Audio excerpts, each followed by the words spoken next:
Everyone. So we got some news in regards to the Lakers changing the starting lineup for today's game against the Oklahoma City Thunder. The Lakers have been rough. They're on a 4-game losing streak. They've only won one game since the in-season tournament, and that one game was against the San Antonio Spurs, in which they almost collapsed and lost.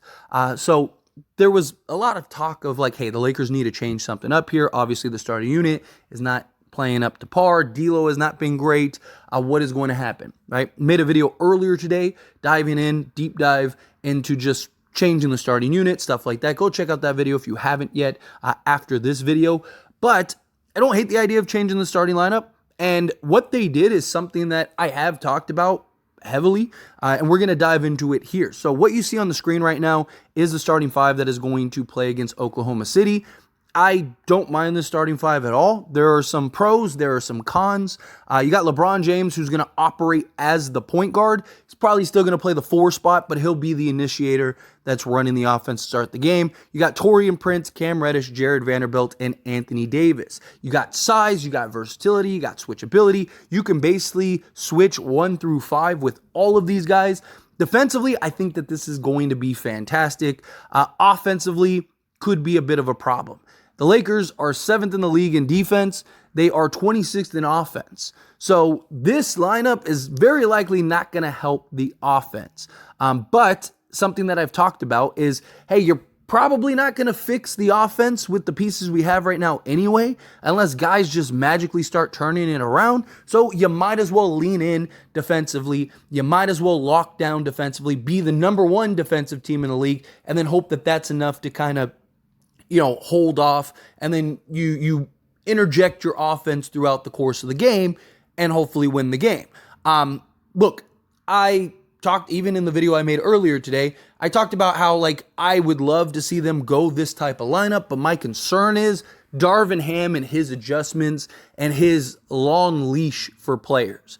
Something like this is great because it's kind of like the unit you throw out there, and then you make adjustments and you switch out pieces accordingly, right? If they're like Taurean Prince shooting the lights out, LeBron James and Anthony Davis are enough to carry the offense to start the game, and you're just complete clamps, then you let it run, you let it marinate, you do your usual rotations.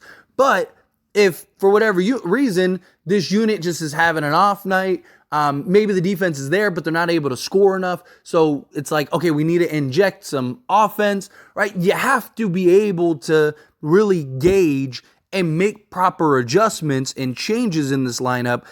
You want to let things marinate. I'm not saying Lakers are down 5-0. That's it. Time to put Reeves or D'Lo in. No, you got to let things marinate, but you got to have that balance. Okay, I don't want to let this run get too far away. We need to interject some offense. Let's swap out Vando and put in D'Lo right now, or swap out Vando and put in Rui, whatever, right? Those are the kind of things that I think they need to do. And I wouldn't be surprised if they Darvin Ham kind of game in and game out kind of changes this, right? Maybe instead of Vando one game, you go with Rui against the Celtics. I don't know. We'll see how it plays out and what ends up going, but I don't mind this change. As far as this unit goes, it's clear they're leaning in heavily defensively. This is defensive. Let's be the best defensive team in the league type of unit. Now, this is what I've wanted if we do make a trade for Zach LaVine. So if you follow my channel, you follow these videos, something I've reiterated a lot in these videos is if we made a trade for Zach LaVine or DeMar DeRozan or whomever, but Zach LaVine seems to be the most likely scenario. If you go and get Zach LaVine, then I think you should start Cam Reddish and Jarred Vanderbilt. Because at that point, between LaVine, LeBron, and AD, you have more than enough offense to where you're going to be able to win most early games, right? And then you might as well just go with your 2 best defensive guys, your 2 best defensive players in Cam Reddish and Jarred Vanderbilt. And athletically, out on the perimeter, you're stacked, right? Because Cam Reddish is extremely athletic, Jarred Vanderbilt is extremely athletic, and so is Zach LaVine, right? Zach LaVine, that's one of his biggest strengths is his athleticism. So this is a unit that I think I don't know how well this is going to work right now because you have Taurean Prince instead of a Zach LaVine. But this is a good way to kind of get a look at how does this look if we were to go get a Zach LaVine, or if we were to go get that other, third just scoring option, that guy that could just go get a bucket. So outside of that, this is clearly a defensive heavy. Hey, they're pushing their chips to the table on the defensive end. Hopefully Cam Reddish and Jarred Vanderbilt can hit down and knock down the occasional three, right? Neither of them have been very good. Cam Reddish has had his games and has his moments, but he's not like shooting the lights out or anything like that. This is going to be very interesting as far as the defensive side goes. LeBron's the point guard. It's something that should have happened. It's something that wants to happen. I know a lot of people are throwing out, this should have happened a long time ago. LeBron James playing the point guard. And I do know, and I am aware that LeBron said, I could play point guard to Darvin Ham earlier in the season.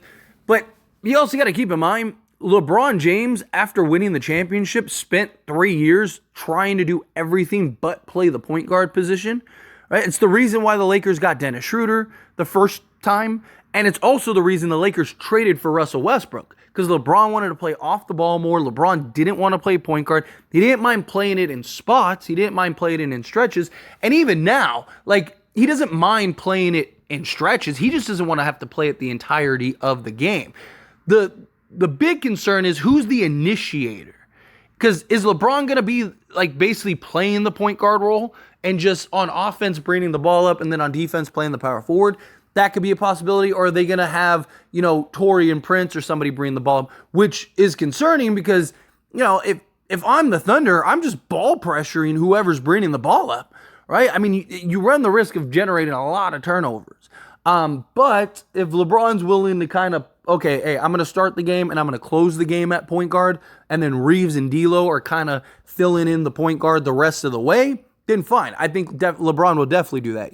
He basically would be playing 10 minutes a game or whatever, maybe 15 minutes a game as the point guard, right? You got the first 5 to 7 minutes of him, and then the fourth quarter, him and Reeves very likely would share point guard duties down the stretch.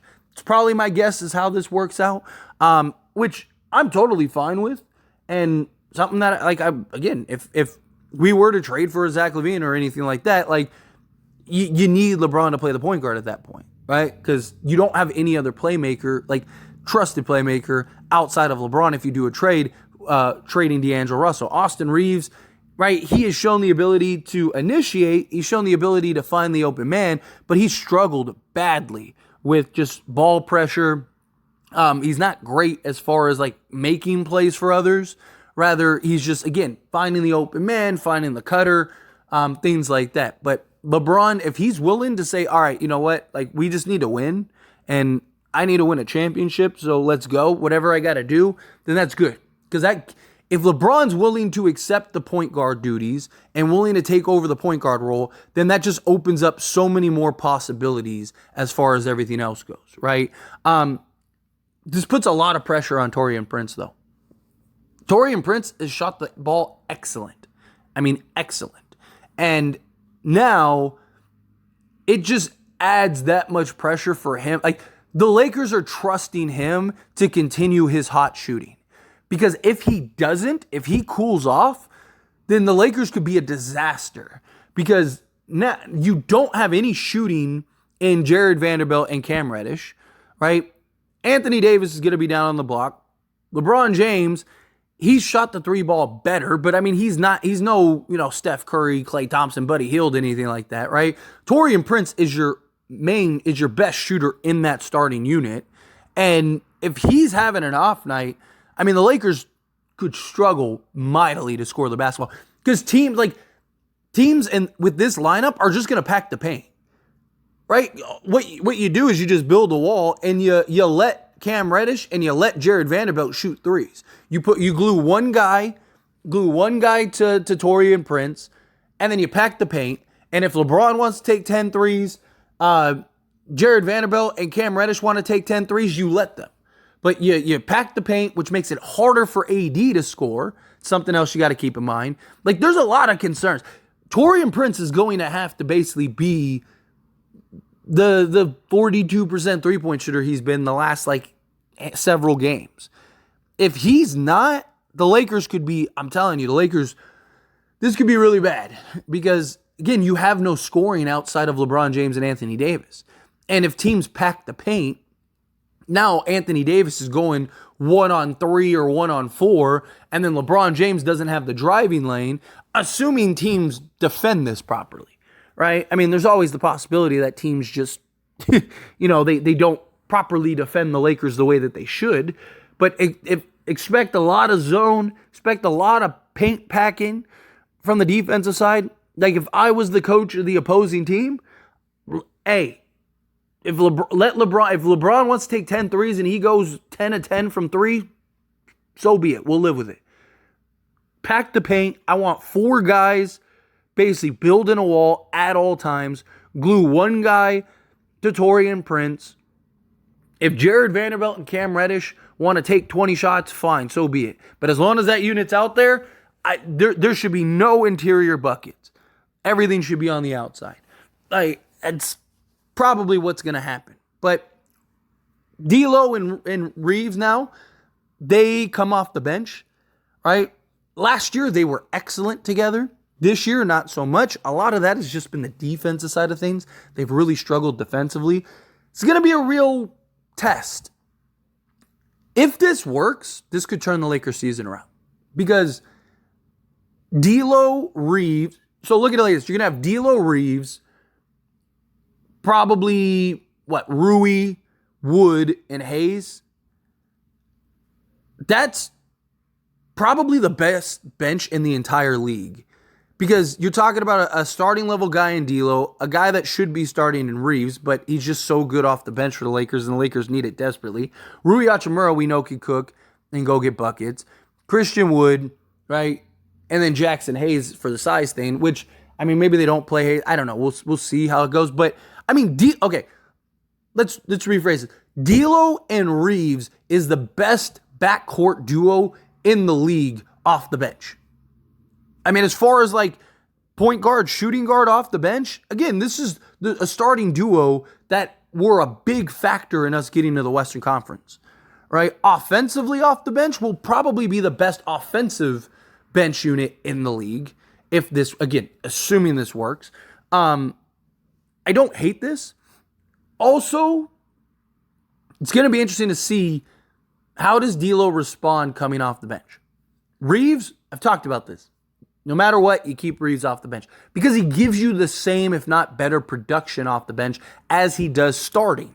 So there's no like drop off. Problem is that a lot of players you'll see go from the starting unit to the bench unit, and there's a significant drop off, right? If there's no significant drop off with D'Lo, and he just, which, I mean, you can make the argument he's been bad, but if he comes in and D'Lo can kind of be D'Lo that when he's having the good game starting, can kind of replicate that, then the Lakers could be excellent.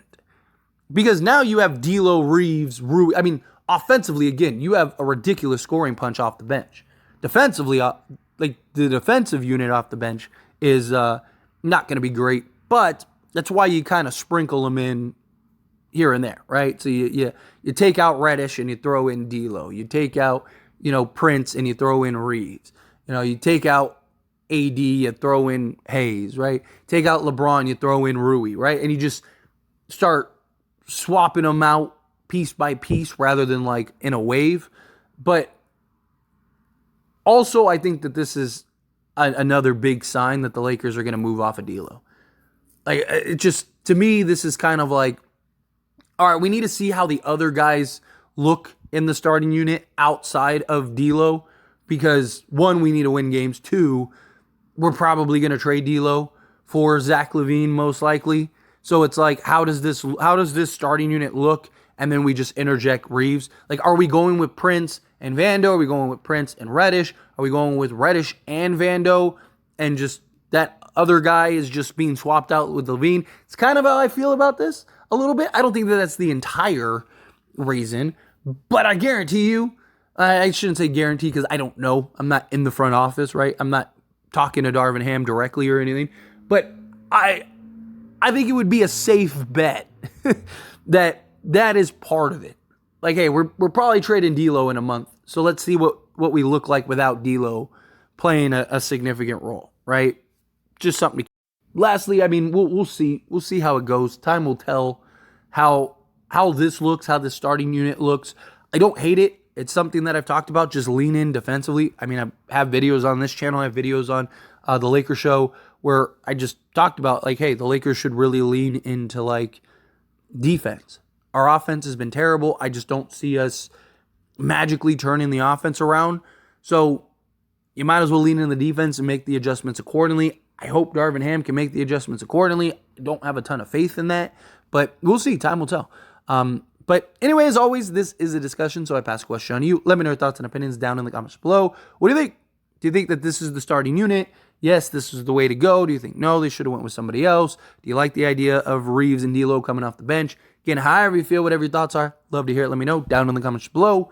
That being said, if you haven't liked this video, hit that like button. Helps me out a lot. Lets me know you enjoy these types of videos, and I truly appreciate it. If you're not subscribed to the channel, hit that subscribe button. Turn on the bell notifications. Appreciate y'all. See you in the next one. Thank you.